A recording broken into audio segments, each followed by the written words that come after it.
Ah, a classic Yammie noob topic. None of that educational should you or shouldn't you buy this bike, 7 steps to make a right turn type of list. No, today we're poking fun at noobs and all the silly things that they say to other riders. Sure, the subtext is if you don't want to look like a total noob, don't say this, but I'm not teaching you anything. If you're learning, that's on you, but let's be honest, at some point in our motorcycling career, we all said something thinking it was going to make us seem like we knew what we were talking about, but cause the more experienced rider to roll their eyes a little and die inside. It's always some sort of excuse or platitude about how you're not really a beginner. No, you're just borrowing a buddy's bike for the weekend to see if you want it for a track toy, and then you proceed to waddle through stoplights like a toddler with a loaded diaper. Now, with that image seared into your brain, let's talk about 7 dumb things that beginner riders say.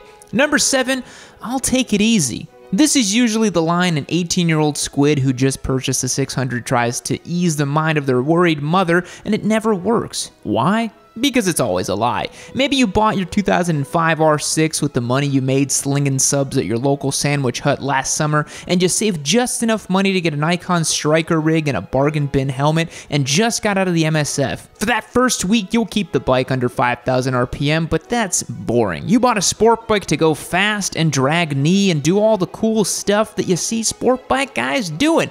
It'll start off slowly at first, you'll hang on to second gear a little longer, feel a little more power, and then before you know it, you're blowing through school zones at 115.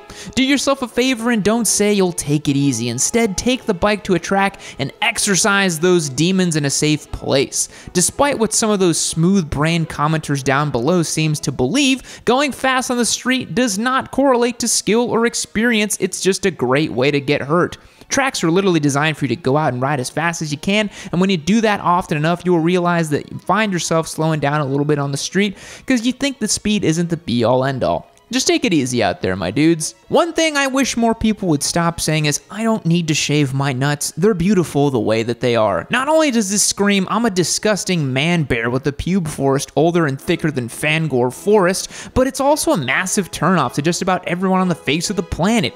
8 in 10 partners prefer a shave downstairs, and with spring on the way, it's time to tend the pube garden with the perfect package from Manscaped. It's got the world's most advanced ball shaver, a shaver so powerful no pube can withstand its might. You'll also get the Weed Whacker ear and nose hair trimmer and the Shears 2.0 nail trimming kit and ball toners, deodorants, and soaps in one big-ass box. But wait, there's more! If you order in the next 10 minutes, you'll also get the anti-chafing boxers and the Shed travel bag completely free. Suck on that, Anthony Sullivan! You don't actually need to order in 10 minutes, but do click that link below and get your perfect package with the perfect package 20% off on your order all at once. If you click the link, the discount is applied automatically, so that's pretty slick on Manscaped's end. Do yourself a favor, get trimmed up. Number 6 on today's list is my other bike is a blank. This line used by Ninja 250 riders who have gotten it into their head that the displacement of their engine is not directly proportional to the size of their package. And come on, everyone knows that scooter riders are the most well-endowed folks out there, but if I may, how many of you had said something like this? Go ahead, raise your hands. Okay, that's a fair number. Now I'm gonna bust out my crystal ball here and take a guess that you come from a Harley household and have internalized the mockery you got from your dad or older brothers saying that you're starting out on a Happy Meal toy and you done got yourself a girl's bike right there.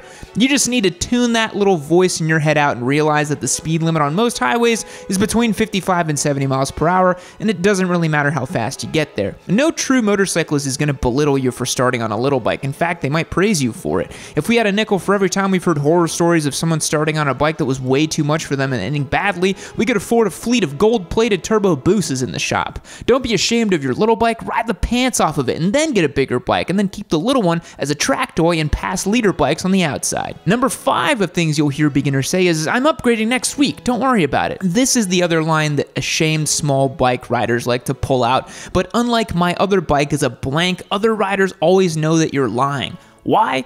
Because chances are the other rider has bought their fair share of motorcycles and know that you don't say you're getting ready to buy a bike, you just buy the bike. Then you show up to the next bike night with a shiny new toy that blows everyone's minds. Don't be in such a hurry to upgrade your ride, just enjoy the one that you have. Not to mention that most noobs who bust out the I'm upgrading next week line never come back with their big bad leader bike next week. It's usually next year, or in a lot of cases never, because leader bikes are a lot of money for a street bike. Also, let me tell you a little secret. You listening because I don't want it to get out.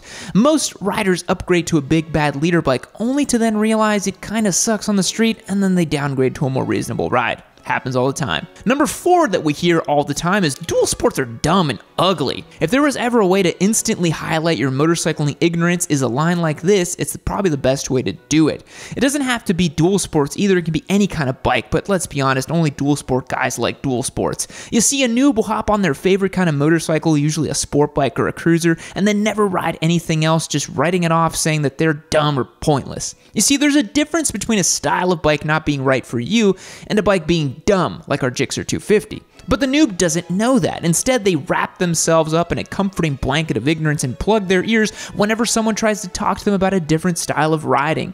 This also includes the spec sheet warriors out there who ride off motorcycles that don't stack up to their competitors' power figures. For example, we recently had that Panigale V2 in the shop and people across the internet were more than happy to tell us the bike was dumb and we should have just given away another R1 or a Gixxer Thou. Yeah, the R1's faster on the racetrack, but the V2 was art in motion, except it didn't make 200 at the crank, so people didn't care. Getting back to dual sports, yeah, they're old school looking and kind of ugly, but they're purpose built for getting you on a trail and back again, and when you realize how much better they are off-road than something like a heavy ADV, you'll change your tune of how much fun these bikes are to ride. You need to ride a bunch of different motorcycles and experience all the different disciplines. Number 3 is, bro, I'm pretty fast. I just cleared out Lime Creek Road in 7 minutes. So it doesn't have to be Lime Creek Road, which is a classic twisty road here in Austin, Texas. It doesn't have to be 7 minutes, but this is perhaps one of the dumbest things to roll out of a beginner's mouth. It's always some young guy in some shiny new sport bike who grew up watching GP and wants to be Rossi out on a back road attempting an elbow drag. They're also the kind of person who rides on the street in full leathers and never goes to the track. Literally drives me up a wall because A, trying to push yourself on the street is a recipe for disaster, and B, literally no one cares. Oh wow, you shaved 3 seconds off your journey from one gas station to the next. Good for you. Look, I get it. Sport bikes feel best when you get them on the side of the tire and you lean off and it feels cool to be on the side of the bike. But on the street, there's literally zero room for error. I remember seeing a video a while back of someone who's trying to explain how to push safely on the street by running the road first to see if it's all good and then going super fast the second time through, but that does not work. Why? Because a street is not a closed course. People come and go, cars pull in and out, things change, and it's just not worth the risk. I know the street squids are down in the comments saying that the pot calling the kettle black, but hey, if I'm speaking from experience and I say it's really not worth it, then you should probably listen to me. Number 2 that you'll hear them say is, I'm getting a full system, an ECU flash, and a big bore kit on my 400 so I can keep up with the big bikes. Okay, I'm gonna rip this band-aid off for you right now. Your 400 will literally never keep up with the leader bike in a straight line, and you won't keep up with the 600 in a straight line either. You could slap a turbo, a shot of NOS, sprinkle the bike with unicorn fairy dust, but nothing you will do will make that little 400 keep up with those bikes in a straight line. Instead of dumping all that money and effort into your little bike, just upgrade. Trust me, you'll save so much time and effort. Motorcycles are not like cars where you can make a small engine go really fast. It's just way easier and better to get a bigger, faster bike. If you're a small bike fetishist, it's still not worth it.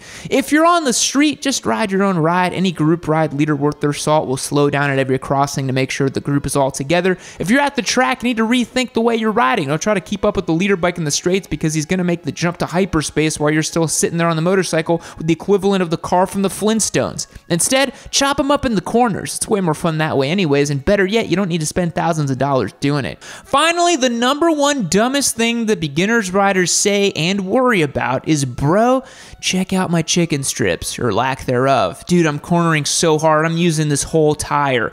Stop. Just stop. Now, for those of you who are lucky enough to not know what chicken strips are, they're the band of unused rubber on the side of your tires. Noobs and street Rossis like these use these as a form of measuring. Essentially, if you have no chicken strips on your tires, you must be riding hard and there must be better than someone with bands of unused rubber. What they don't seem to be able to get through their thick noodles is that anyone can scrub off chicken strips in a parking lot, or that in order to use their entire tire, they're riding like a dingus or with horrific body position. Yes, bikes are designed to lean over in a turn, but leaning limits your contact patch, and on the street, that's a bad thing. Having chicken strips actually means that you're riding more safely and you have margin for error. On the track, if you mention chicken strips, literally every single person will laugh at you mercilessly because you'll scrub your entire tire within a lap or two. Maybe instead of trying to brag about how fast you are, just ride your bike, huh? Did you ever think about that?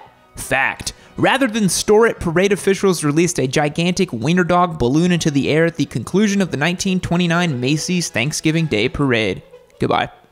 Ah, bummer for you, my little squid. This video is actually over, but lucky for you, there's plenty of other Yammie Noob videos you can check out right over here. What's gonna happen to them? I don't know. I haven't seen them, but you can watch them right now.